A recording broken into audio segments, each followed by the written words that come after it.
తాకట్లో ఉన్న బంగారాన్ని విడిపించి ఆ రోజున మార్కెట్ ధర కట్టి మిగిలిన డబ్బును మీకు అందిస్తుంది Kommuri gold.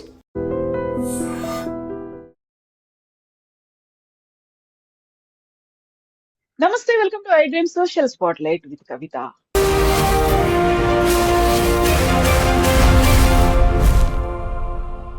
India versus west Indies match లో సంజు శాంసన్ ఒక మిరాకిల్ ని చూపించాడు.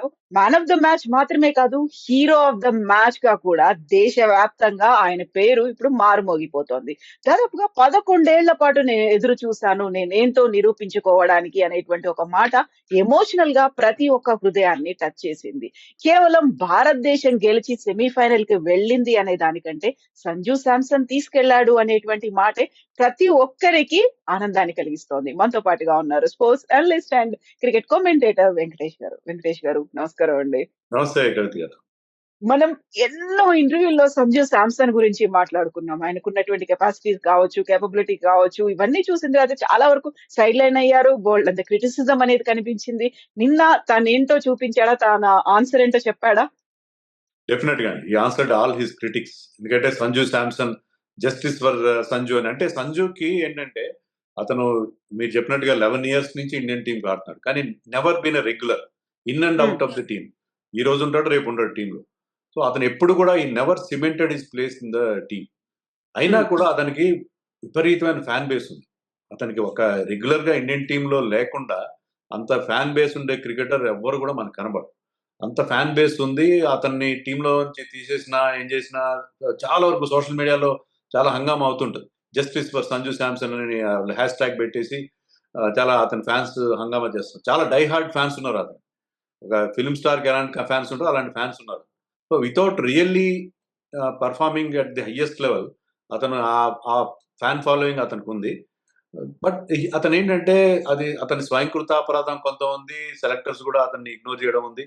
For combination of so many factors ఎప్పుడు కూడా అతను తన టాలెంట్ కి జస్టిస్ చేయలేదు. కానీ నిన్న అతని రియల్ సంజు శాంసన్, ఎందుకు సంజు శాంసన్ గురించి మనం అంత ఎక్కువగా అంత we speak so highly about him అనేది నిన్న అర్థమైంది. ఈవెన్ నిన్న ప్రెస్ మీట్ కి గౌతమ్ గంభీర్ స్వయంగా వచ్చాడు. ఆధారంగా ఆయన రాడు. అది ఏం చెప్పాడంటే is a world class player అని చెప్పి. నిజంగా is a world class player. కానీ ఆ వరల్డ్ క్లాస్ ప్లేయర్ లా గతంలో ఆడలేదు. నో డౌట్ T20 ఫార్మాట్ లోనే అతనికి T20 ఇంటర్నేషనల్స్ లో 3 hundreds ఉన్నాయి గతంలో. కానీ ఇలాంటి ఒక డిఫైనింగ్ నాక్ గతంలో ఇప్పుడు ఆడలేదు.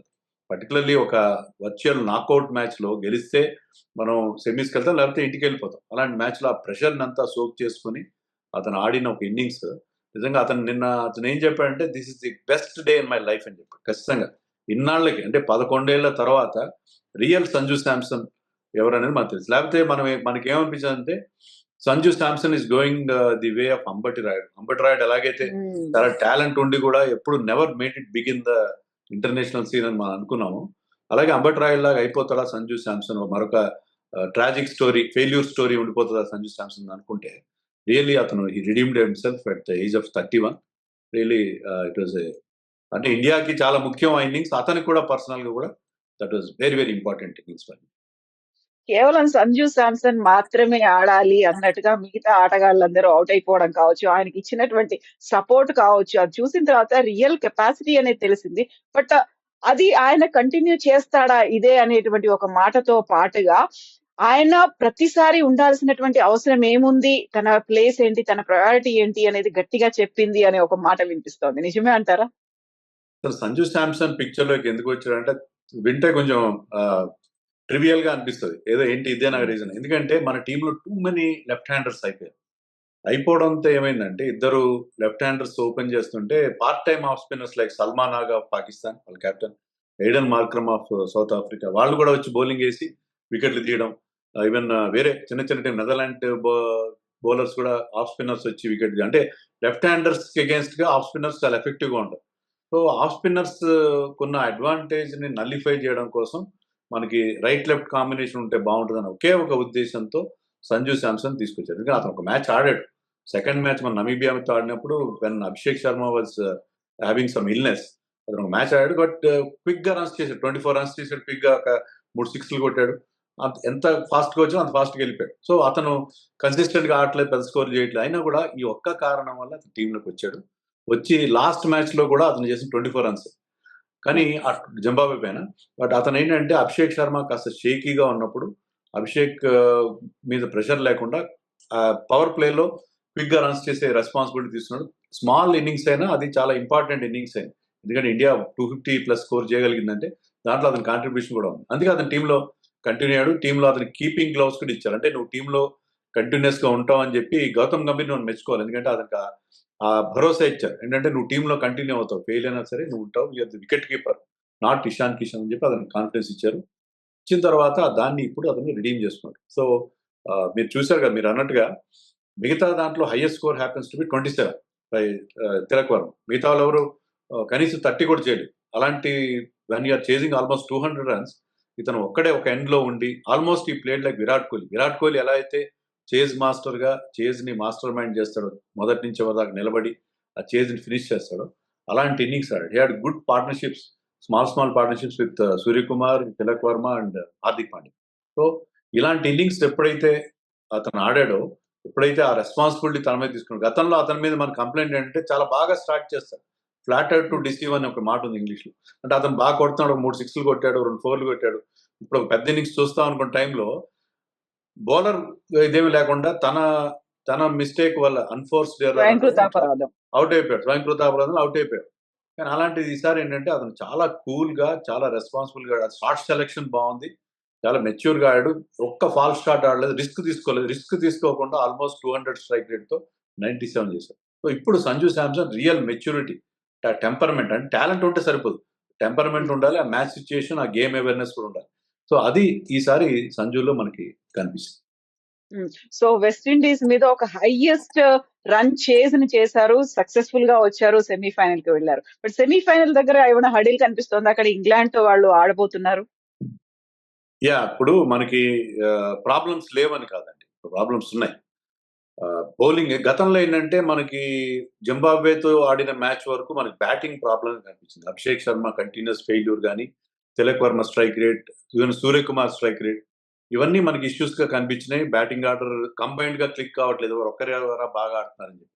కానీ ఇప్పుడు ఏంటంటే రివర్స్ అయింది. జింబాబ్వే మీద మనం బ్యాటింగ్ బాగా చేసాం, ఈ మ్యాచ్ లో చేసింగ్ బాగా చేసాం, బ్యాటింగ్ లో మనకి ప్రాబ్లమ్స్ లేవు, అందరూ బాగా ఫామ్ లోకి వచ్చారు. Tilak Varma down the order ఆడుతున్నా బాగా ఆడుతున్నాడు, సూర్యకుమార్ బాగా ఆడుతున్నాడు, everybody is contributing with the bat.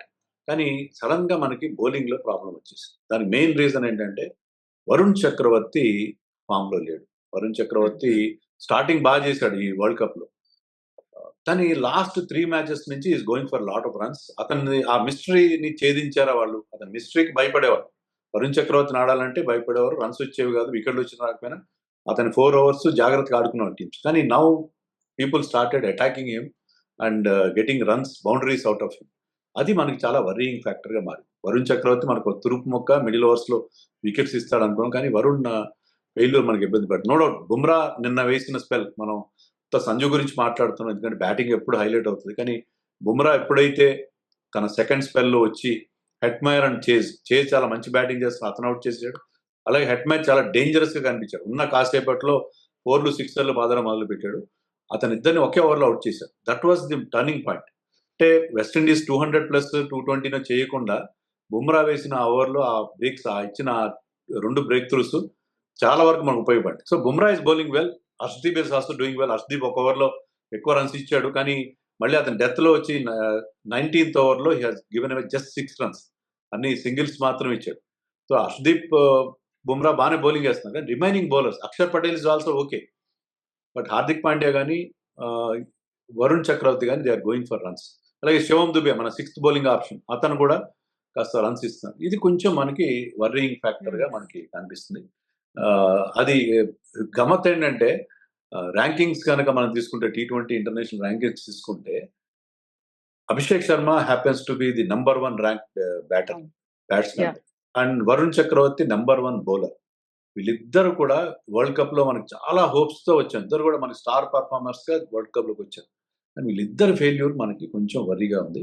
లేకపోతే ఇంగ్లాండ్ తో అంత ఇబ్బందికరంగా ఉంటుంది అనుకోండి, కానీ బౌలింగ్ కొంచెం మనకి భయపెడుతున్నట్టుగా అనిపిస్తుంది. ఎగ్జాక్ట్లీ, ఇద్దరినే ప్రత్యర్థులు కూడా చాలా గట్టిగా అనుకున్నారు, వాళ్ళ దగ్గర నుంచి ఒక ఎక్కువ పర్ఫార్మెన్సెస్ కనిపిస్తాయి అనుకున్నారు. బట్ ఆ ఇద్దరిది అనుకున్నంతగా రాణించలేదు. బట్ ఇప్పుడు బ్యాటింగ్ ఆర్డర్ కి సంబంధించి చూస్తే, లేకుంటే మన టీమ్ లో అయినా చేంజెస్ ఏమైనా ఉంటాయంటారా? లేదండి. ఇప్పుడు ఈ 11 అయితే ఒక్క చేంజ్ నాకేమనిపిస్తుందంటే maybe Abhishek Sharma fans may not like this. Abhishek Sharma ఎందుకో కాన్ఫిడెంట్‌గా అనిపించట్లేదు. 2 క్యాచ్‌లు వదిలేసాడు. 2 కూడా తీసుకోవాల్సిన క్యాచ్‌లు. 2 క్యాచ్‌లు వదిలేసి బ్యాటింగ్‌లో కూడా 2 ఫోర్‌లు కొట్టాడు గానీ, వాటిలో ఆ అథారిటీ కనపడలేదు. మామూలుగా అతని బ్యాట్ స్వింగ్ అది ఎంత బావుంటదంటే, అతను when he hits it stays hit అలాంటి షాట్స్ కొడతాడు. అతను ఎందుకో చాలా లో ఆన్ కాన్ఫిడెన్స్‌గా ఉన్నాడు. సో, అతని కంటిన్యూయస్ ఫెయిల్యూర్స్‌ని మనం భరించగలం. ఒకే ఒక్క 50 చేశాడు. ఇప్పటివరకు ఆడిన ఎన్ని మ్యాచెస్ 6 మ్యాచెస్‌లో ఒకే ఒక 50 చేశాడు. మిగతా అన్నిట్లో ఫెయిల్ అయ్యాడు. సో, అభిషేక్ శర్మని మనం కంటిన్యూ చేయాలా? ఎందుకంటే Ishan Kishan can open the batting. Tilak Varma can bat at number 3. Rinku Singh is there. Rinku Singh మంచి ఫీల్డర్. అతను ఫినిషింగ్ టచ్ కూడా ఇస్తాడు. సో, రింకు సింగ్ కాకుండా మనం నెక్స్ట్ మ్యాచ్‌లో కుల్దీప్ యాదవ్‌ని ఆడించాలి. ఎందుకంటే రిస్ట్ స్పిన్నర్స్‌ని ఆడడానికి ఇంగ్లాండ్ వాళ్ళు చాలా ఇబ్బంది పడతారు. ఒకవేళ వరుణ్ చక్రవర్తి ఇలాంటి ఫామ్‌లోనే ఉంటే మన మిడిల్ ఓవర్స్‌లో వికెట్స్ రావు. సో, ఇంగ్లాండ్‌ని మిడిల్ ఓవర్స్‌లో కట్టడి చేయడానికి ఒక బ్యాట్స్‌మన్ తగ్గినా పర్వాలేదు అనుకుని మనం కుల్దీప్‌ని ఆడించడం అనేది ఆ gamble. You have to take that punt. మనం ఖచ్చితంగా అది చేస్తే గనక మనకి ఇంగ్లాండ్ మీద పైచేయి వస్తదని అనుకుంటున్నాను. అది మరి అంత రిస్క్ చేస్తారా? ఒక బ్యాట్స్‌మన్ స్టార్ట్ అవుతారు. నలుగురు టెయిల్ ఎండర్స్ అయిపోతారు. Kuldeep, Harshdeep, Bumrah and Varun Chakravarthi.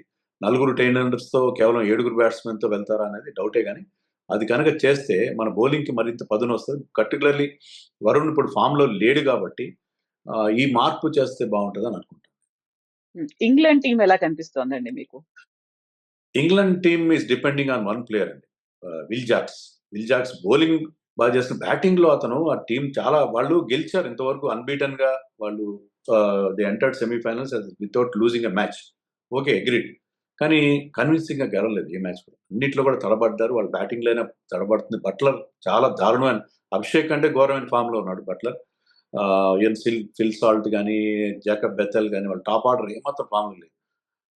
Will jacks మీద ఆధారం. విల్ జాక్స్ చివర్లో వచ్చి కొస మెరుపులు మంచి లాస్ట్‌లో బ్రహ్మాండమైన ఫినిషింగ్ టచ్ ఇస్తున్నాడు. అలాగే కొంతవరకు శామ్ కర్రన్ కూడా ఆల్ రౌండ్ పెర్ఫార్మన్స్.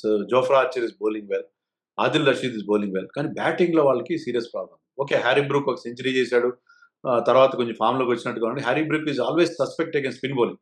క్వాలిటీ స్పిన్నర్స్‌ని ఆడడంలో ఇబ్బంది పడతాడు. ఇండియాలో ఆడడంలో ఇబ్బంది పడతాడు. సో, వాళ్ళకుండే ప్రాబ్లమ్స్ వాళ్ళకున్నాయి.